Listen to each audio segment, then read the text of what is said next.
Come. Let me disguise you as my assistant.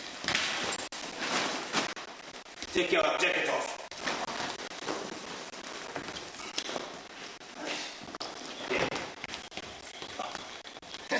No. Only one. They only have one.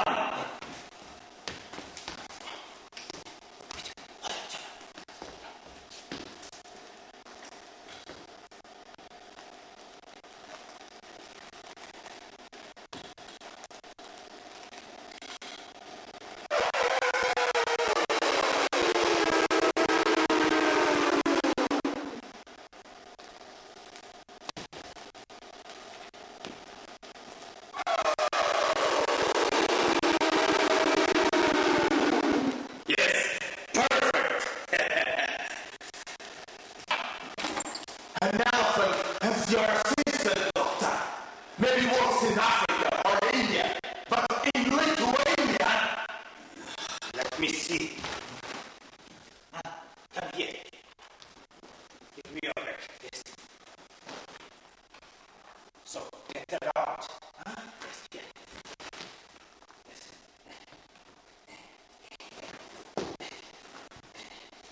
Yes. Yes.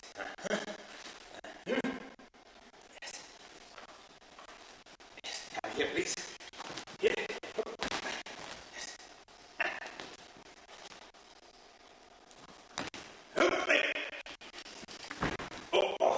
Come here, please. Come here. Yeah.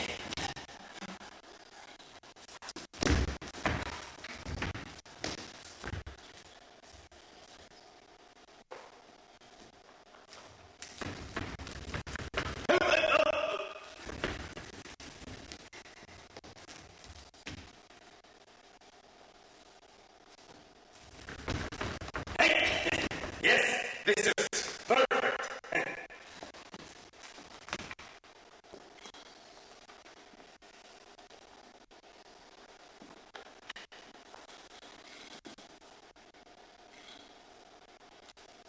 A baby as your assistant, Doctor. What a bad idea. I'll do it for myself.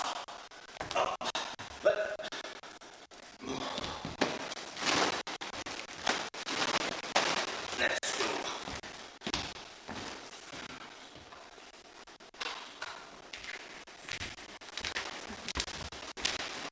Na štai tokia pjesės ištrauka.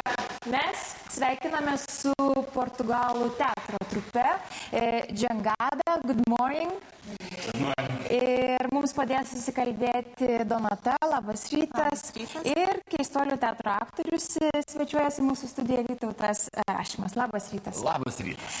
Na, pirmiausiai noriu susipažinti su pačiu teatru Jangada, kuris svečiuojasi Lietuvoje. Ir matėte, mėly žiūrovai, ištrauką iš Daktaras per prievartą, tai Moliero pjesės ištrauka. Ir šis kūrėjas labai populiarus Portugalijoje. Kaip apibūdintų pats teatras save? Kokių žanrų imasi? So, how could you describe your theater troupe? What are the most popular genre in your theater? What are the most popular theaters? Yes, we do all kinds of theater for adult public and also for children. We make, for example, the show we have tomorrow. It's about Molière, play of Molière with actors, only with actors. A little thing you have seen, and also with puppets for children, so we can have a diverse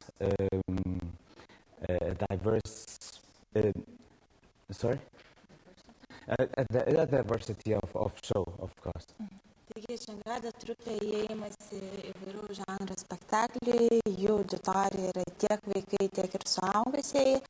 Dėl to ir šeštadienį jie vaidins tiek vienai grupiai, tiek kitai. Ir būtent Molieras bus suaugusiems. Ką reiškia Jangada? What does it mean, Jangada?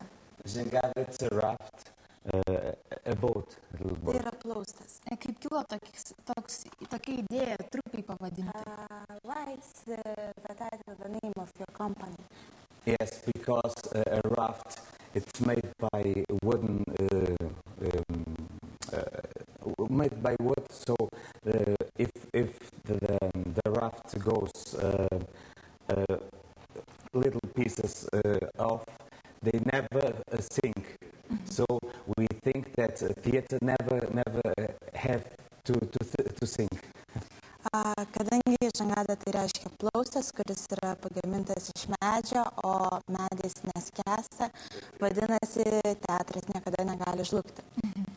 Pone Vytautai, jūs esate turbūt tas žmogus, kuris geriausiai žinote, kaip prasidėjo Keistuolių teatro bendradarbiavimas ir draugystė su portugalais ir su portugalų trupe teatro Žangada. Iš tikrųjų, čia yra didžiausias kaltininkas, Nuno, ir vėl pavardę pamiršau. Nuno Guimarães. Guimarães, tiek metų jau pažįstamas, bet vis Nuno. Vieną kartą jis man paskambino, iš tikrųjų man, supažindino su Vitoru, kolega iš Portugalų teatro. Ir iš tikrųjų, to būdu prieš kelis metus mes kalbėjome ir gimė tas bendradarbiavimas. Ir pasikvietėm juos čia į Lietuvą, į Keistuolių teatrą. Labai džiugu, kad toks puikus teatras tikrai turi labai gerų panašumų į Keistuolių teatrą, nes irgi vaidina ir vaikam, ir suaugusiam, ir spektakliai yra muzikiniai. Iš tiesų buvo net sunku išsirinkti, kokį spektaklį jiems čia parodyti Lietuvoje, nes jie klausė mūsų. Mes žiūrėjom tas medžiagas įvairiausias. Iš tikrųjų, visi labai linksmi spektakliai, labai muzikiniai spektakliai. Ir labai juos visus įdomu žiūrėti. Kokia kalba? Mes girdėjome ištrauką anglų kalbą. Kaip bus, tarkime, vaikams spektaklis rodomas? Kokia kalba? Jie vaidins savo gimtąją kalbą, bus titrai, tai tėveliai galės versti savo vaikams, bet tame bėdos aš didelės nematau, nes čia lygiai taip pat kaip ir su Keistuolių teatru, kai mes išvažiuojame gastrolės, visi klausia, kaip čia bus, ir sakom, kad nieko tokio, nebijokit, nes yra daug muzikos, daug dainų ir tikrai yra labai vaikiškas spektaklis, yra tikrai labai linksmas ir įdomus. Užsiminėte apie vaikišką spektaklį, pasaką apie lapę. Kuo jis turėtų būti patrauklus? Mes daug turime pasakų apie lapių. Apie lapės. Kodėl būtent pasirinkote, kad trupė vaidintų šį spektaklį? Todėl žiūrėkit, kokios gražios lėlės.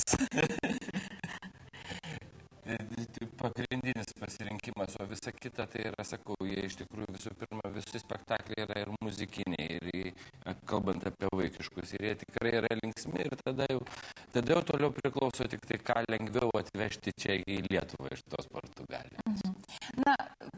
Apie lėlės susiminėme, tai paklausiu pačių artistų, kokios tos portugališkos lėlės, kokia lėlių teatro tradicija? How could you describe your theater puppets? What is the tradition in Portugal of theater puppets? Yes, nowadays we have lots of tradition, starting after our dictator, sorry. And we started, for example, in 2002, a mixture between the puppets and the actors. So we have lots of things to show, not only the actors, but also the puppets. But I don't want to forget how we came to Lithuania. Vytautas said the name of Nuno Guimarães. He has an association named in Portuguese ACAPO, Associação Cultural e Artística Portugal-Lituânia. So Donata will translate, please. Tai tradicija yra labai stipri ir gana gaji Portugalijai su lėlėm. Jie po revoliucijos teatrai pradėjo labiau maišyti tuos spektaklius tiek su lėlėm, tiek ir su aktoriais. Tačiau aktoriai lieka antram epizodė ir jie lieka labiau nematomi. Ir ką Luis dar norėjo pridėti, tai kad kaip jie atvyko čia. Tai jie bendrauja glaudžiai su asociacija, tai būtų kultūros ir meno asociacija tarp Lietuvos ir Portugalijos. Na, dar labai norisi išgirsti portugališkos muzikos. You will sing now, dainuosite dabar. Ir greitai priminkite. Noriu priminti, kad šį šeštadienį laukiame visų Keistuolių teatre 12 val. Spektaklis vaikams pasaka apie lapę. Kviečiame visus ir mes netgi dovanojam šį spektaklį namams ir vakare 7 val. Daktaras per prievartą. Visus laukiam Keistuolių teatre. O dabar portugalų daina. Taip? Ačiū Jums. Teisingas, sako.